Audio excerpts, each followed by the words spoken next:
जेनजीको उपसंयोजक भनिएका सरकार निर्माणको चरणदेखि प्रधानमन्त्री सुशीला कार्कीको शपथ ग्रहणसम्म सहभागी भएका अर्जुन साई हुन्। जेनजीको तर्फबाट मोदीलाई भेट्न आएको भन्दै भारतीय टिभीमा अन्तर्वार्ता दिएको सार्वजनिक भयो। उनी त्यहाँ भन्दैछन्, मोदीलाई भेट्नका लागि इन्डियन एम्बेसीले प्रोसेस गरिसकेको छ, हामी भेट्न चाहन्छौं। आपको प्रधानमंत्री नरेंद्र मोदी से मुलाकात करने की इच्छा है? वो तो इंडियन एम्बेसी ने भी वो सब्स्टिट्यूट कर दिया है, वो प्रोसेस में वो है। वो तो हम तो अभी क्योंकि चाहते वो प्राइम मिनिस्टर के साथ भी मुलाकात हुए वो। तर यस विषयमा हामीले उनीसँग बुझ्दा नेपालमै गरिएको कुराकानीलाई मिडिया ट्रायल गरिएको बताएका छन्। हामीले चाहिँ अस्ति आन्दोलनको क्रममा हाम्रो लैनचौर एम्बेसडर होटलमा हामीले इन्टरभ्यू दिएको हो।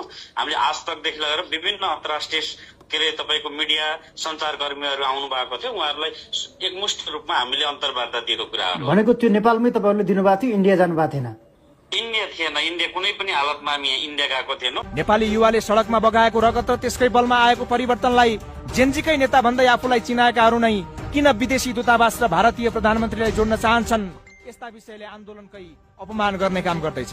भदौ 23 मा जेनजीको आन्दोलन हुनुभन्दा अघिल्लो दिन भारतीय 2 तारे जर्नेल नेपाल आएको र बालेन र सुदन गुरुङसँग भेटघाट गरेको जनआस्थाले सार्वजनिक गरेको छ। तिनै जर्नेल सेप्टेम्बर 11 मा मात्रै फर्किएको उसको दाबी छ। तर यस्ता विषयमा चुपचाप बसेका बालेनकै कारण पनि धेरै शंका गर्नुपर्ने अवस्था बनेको छ। सुदन गुरुङमाथि यसै पनि विदेशीसँग हिमचिम रहेको ट्याग छ। उनी अहिले जेनजीको लिडर बनेर उभिएका छन्। उनको संस्था हामी नेपालले बारबारा फाउन्डेसन लगायतसँग सहकार्य गरी काम गर्दै आएको थियो। अहिले बारबारासँग जोडिएका केही मन्त्री पनि बनेका छन्। जेनजी आन्दोलनमा विदेशीको घुसपैठ थियो थिएन भन्न सक्ने अवस्था छैन, तर यिनीहरूको भूमिकाले विदेशी हावी हुने अवस्था पनि बन्दैछ। हरेक प्रधानमन्त्रीले देशका नाममा सम्बोधन गर्दा पछाडि राष्ट्रिय झण्डा र चुच्चे नक्सा राख्ने चलन थियो, तर सुशीला कार्कीले बिहीबारको सम्बोधनमा नक्सा नराखेर गरिएको सम्बोधनलाई समेत अर्थपूर्ण मानिएको छ। यसमा पनि भारतीय र अमेरिकी राजदूतको सक्रियता रेल दौड भन्दा कम छैन। भदौ 31 मा प्रधानमन्त्री सुशीला कार्की र भारतीय राजदूत नवीन श्रीवास्तव बीच भेट भएको थियो। असोज 2 मा अमेरिकी राजदूत डीआर थम्सनसँग भेटवार्ता भयो। लगत्तै उनीहरूले प्रत्येक मन्त्रीलाई भेटिरहेका छन्, अर्थात् अन्य देशका भन्दा यी 2 देशका राजदूत बढी सक्रिय छन्।